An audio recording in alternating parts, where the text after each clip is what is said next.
Welcome back, everybody. It's another episode of Touched by Horse. I'm your co-host, Chris Angel, and I'm here with your host today, Michelle Sidun. Hi, Michelle. Hi, Chris. How are you doing?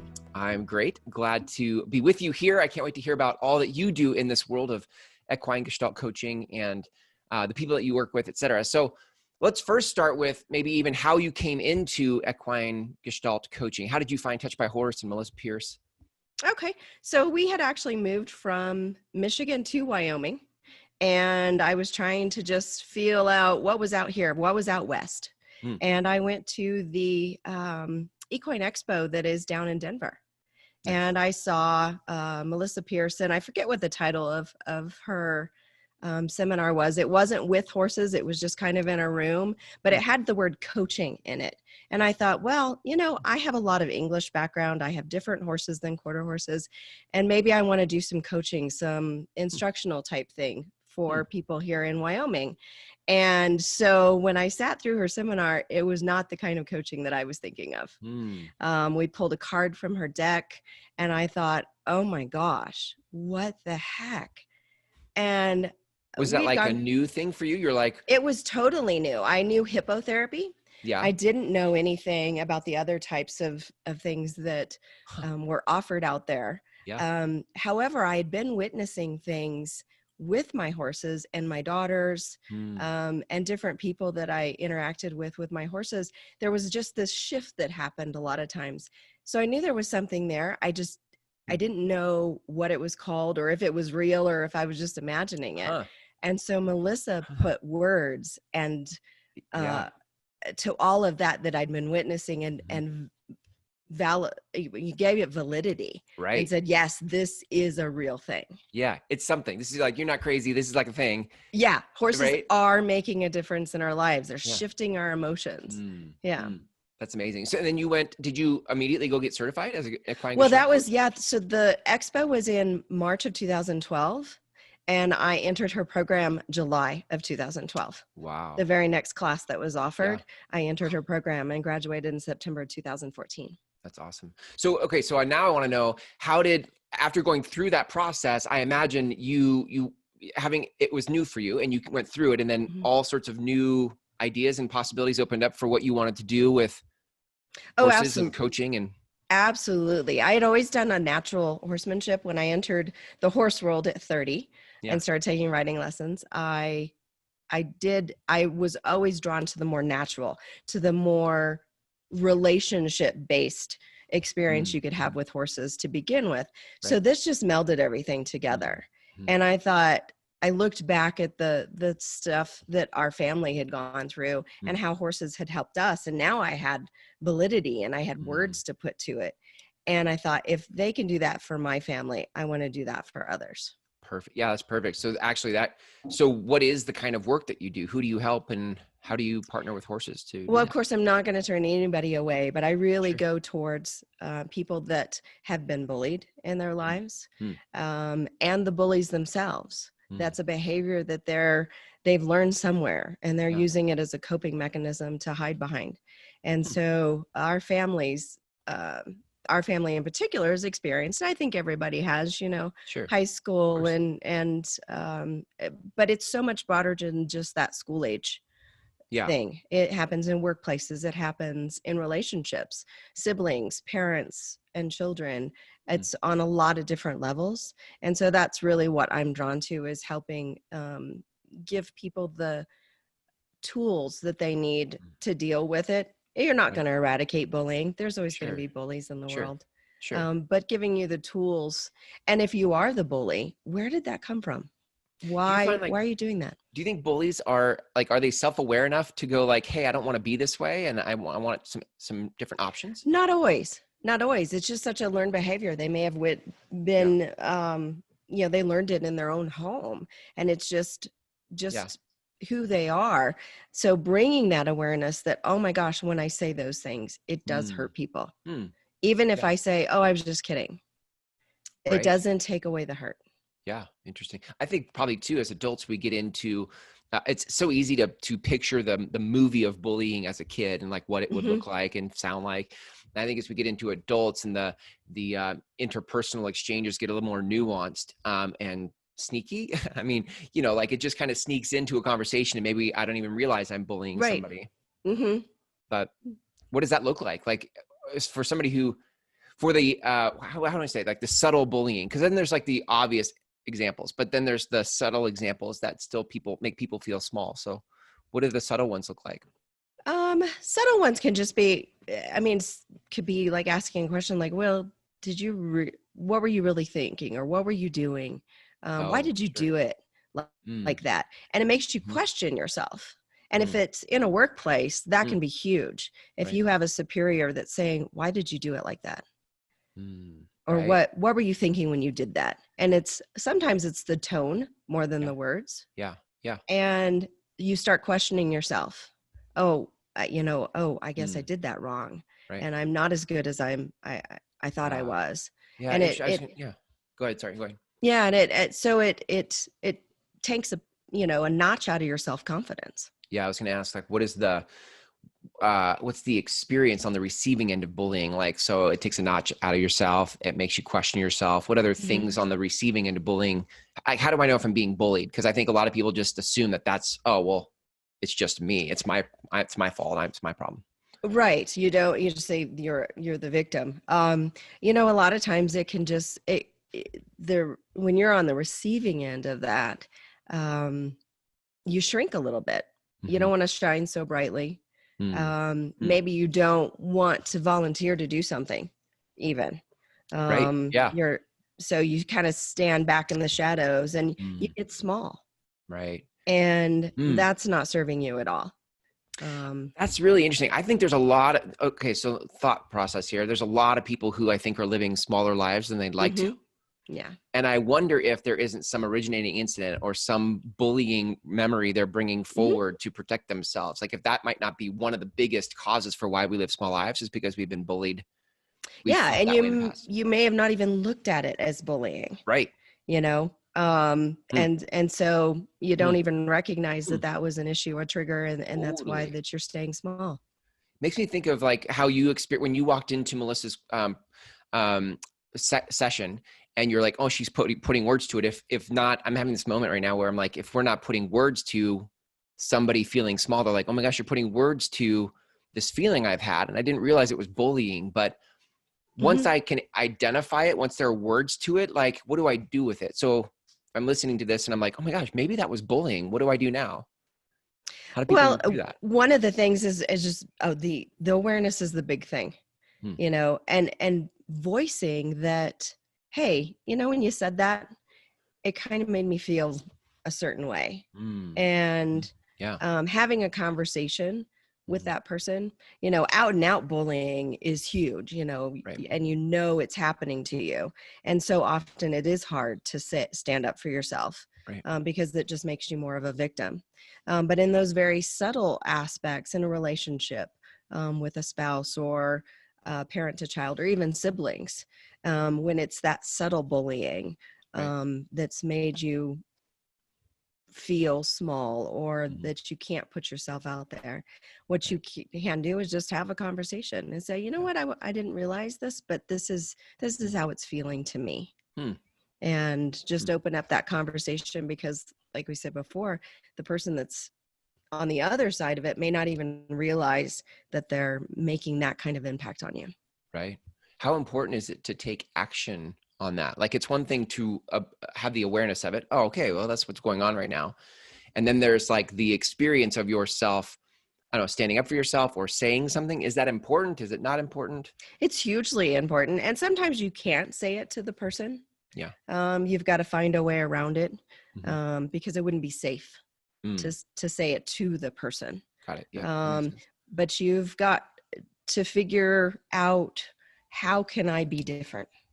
And sometimes it is an avoidance, how can I stay away from a certain topic, or how can I stay away from interacting with that person alone? Lots of different tools.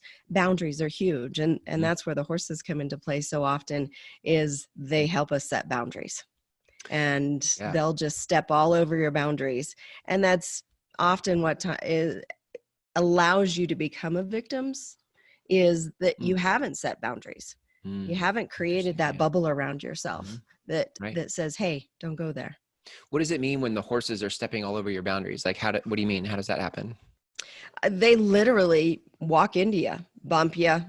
They might cross your path if you're walking in a circle in the round pen or moving. They might actually block you and make you change direction. Yeah. So they physically do step into your space. And they're doing that as like in support of you finding your voice. It's not like, horses are bullies. Horses are Yeah, bullied no, creatures. they're mimicking a behavior and going, oh wow, this person doesn't have any boundaries. I'm just going to see how far I can push that. Interesting. Yeah. And then you create physically and emotionally and mentally, how can I create a boundary so that that big animal doesn't come into my space? Yeah. I actually love that because it's in a controlled environment where I'm able, because you're there, right, as a coach and you're partnering with the horse. 100%. Yes. To help facilitate this moment where somebody gets to know themselves as powerful. They're setting a boundary with a large animal. Right. Yeah. And it's how often, and my question as a coach is to them is, how often do you feel stepped on? How often do you feel like somebody has come into your space without permission? Wow. Yeah. Wow. And so then they set the boundary. Do you find that the horses respond once they set boundaries? They do. Absolutely. It's like they've created this imaginary bubble and the horse is like, yep, I can respect that.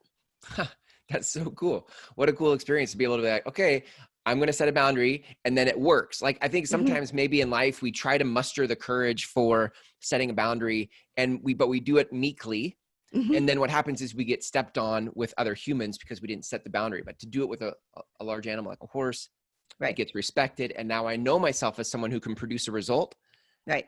That's a reaffirming experience. Yeah. And knowing how it feels in your body when you set that boundary, because you can say, I'm going to draw a line in the sand. But if you don't do it with all of you, all of your being, then it's just words. And the horses blow right through that. Yeah, totally. And so do humans. I mean, how many times it's like, I'm really going to do it this time. I'm really going to do it this time. And then it just, and it's not your fault. It's just that there's, like you said, I love that. That's why I love that there's an experience you can have to set a boundary and then feel it in your body. Like you're saying, you somatically integrate that in a way that you're like, oh, this is what that feels like. Now, when you go out in the real world with other humans, you have that to draw on. Wow. Absolutely. That's amazing. I love it. Tell me a little bit about, so I was looking at your website and you talk about alignment a lot and being congruent or incongruent. Talk to me a little bit about how we find that congruence with ourselves. So as I've been a massage therapist for a number of years, actually 15 years. Wow. And so often in my sessions with massage clients, they would have pain or there would be something going on.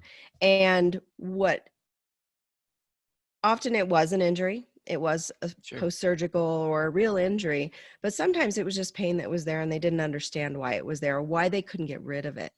And it was because there was this breakdown between body, mind, and spirit. And if I could meld all of that together, bring awareness, the pain would dissipate a lot of times, if not completely go away. And so, again, with the coaching, it's figuring out, where am I out of sync? And my body is out of sync because I've lost touch with spirit, or I'm living a lie, all kinds of different things like that. And so when you have that awareness and you can figure out ways to bring it all together, then we become in alignment and we're more congruent and happier and more peaceful. Is it, I want to be sensitive with this, but is it fair to say that when we live inside of a bullying relationship that we're not being authentic to ourselves, or we're not in alignment? We're not, because we're being dishonest to ourselves, and to the world and to the person that is bullying us. And with that dishonesty, it just, our heart and our mind are not in alignment anymore. Right. So how do we, what are some ways to get back in alignment? Because I think that's at the core of even deciding that I want to stand up for myself is starting to have awareness of like, I could live in that's an option. Number one, that I could live in alignment, and that I could feel powerful and self-expressed and all that. How do we start to move that direction? Awareness is the first key. Okay. And coming to terms with the fact that I'm out of alignment, or I'm living a lie, or I'm in a bad relationship, whatever that it is. Yeah. You have to own it. You have to come to terms with it, and then make that choice of, what do I want to do about it? Yeah. And If I think about, sorry, if I was just thinking about self-awareness, I would imagine there's different paths into self-awareness. How do you tangibly become self-aware of it? working with equine gestalt coach or a coach or therapist, that can ask you the right questions, and help you dig into all of that, self-awareness and the whys behind it all. Melissa's program teaches all about the background. There's a lot of stuff that can be in the forefront, that we think is the problem, but we need to really get down to the nitty-gritty, down to the background, and figure out why and what happened. And then we can start moving forward from that and be more reactive or more responsive instead of reactive. Yeah. I wanted to unpack that a little bit, because I knew that, self-awareness as a concept is a big over the big picture of things makes total sense. And then so I could say like, oh yeah, no, I'm totally noticing that I'm being bullied, but there's, like you said, all the whys behind that. And that's where you really start to unpack different layers of self-awareness, where maybe in the past you've tried to break through the bullying, or become self-aware, but you haven't been asking the right questions and getting deep enough to all the whys behind that. And I love that you point to just coaching is, I think sometimes we try to be so independent, we just fix it for ourselves. Right. And oftentimes you can, but sometimes you've got to have somebody else ask the hard questions. Right. Yeah, of course. And hold you accountable. Totally. It's hard to do it in your own fishbowl. It's hard to see what it's hard to see that in your own fishbowl. Yeah. I think. And I think if you want the transformation of it, if you want the transition of it to happen faster, I definitely think that happens with other people helping. Absolutely. Yeah. Yeah. Because you could spend 5 years trying to move past the bullying, or you could do it in, I don't know how long your sessions are, but I imagine like what I've known from this podcast is like, it happens fairly quickly with this approach. It does. And with the horses have such a keen awareness of where we're at. Oftentimes they get it before we do. And they help bring us to that awareness. Yeah. That's amazing. I love it. So cool. I love this. Well, if you had to give some advice for anybody feeling bullied, whether it's a parent and they have kids being bullied, or it's an adult who in their own life is being bullied at work or at home, how would you, what's the first step for them to take to move to the other side of that? Take a breath. Realize what's happening. If you're in a safe place where you can safely say something to someone, say it. Find your voice and say, hey, this is not okay. You might have said you were joking. You might have thought we were playing back and forth, but it's not. It's crossed the line. If you're not in a safe place that you can do that, find somebody that you can talk to. Find somebody that can be a mediator between you and your bully. But the biggest thing is take a breath, assess the situation of where you're at, and see if it's safe to move forward or find somebody, and find your voice. You have got to find your voice. You have to stand up for yourself because nobody else is going to do it for you. Beautiful. If people want to reach out to you for help in finding their voice, finding alignment, and stepping into what's next for their life, how do they reach out to you? So my website, www.throughthehorse.com. I'm also on Facebook, and my Facebook business page is Through the Horse. And my phone number here in Rawlins, Wyoming is 307-321-6715. Perfect. Just and FYI, you work with people remotely as well, like through a phone? Absolutely. We can do phone coaching. Rawlins, Wyoming is pretty remote. And I'm happy to have you come out to my 20 acres and meet my herd. But we can also do it remotely through Skyping or phone coaching. Perfect. Awesome. So great. Thank you so much, Michelle, for this important work in the world. And here's to you and all of the freedom you're creating for people. Thanks so much for being here. Thank you so much, Chris.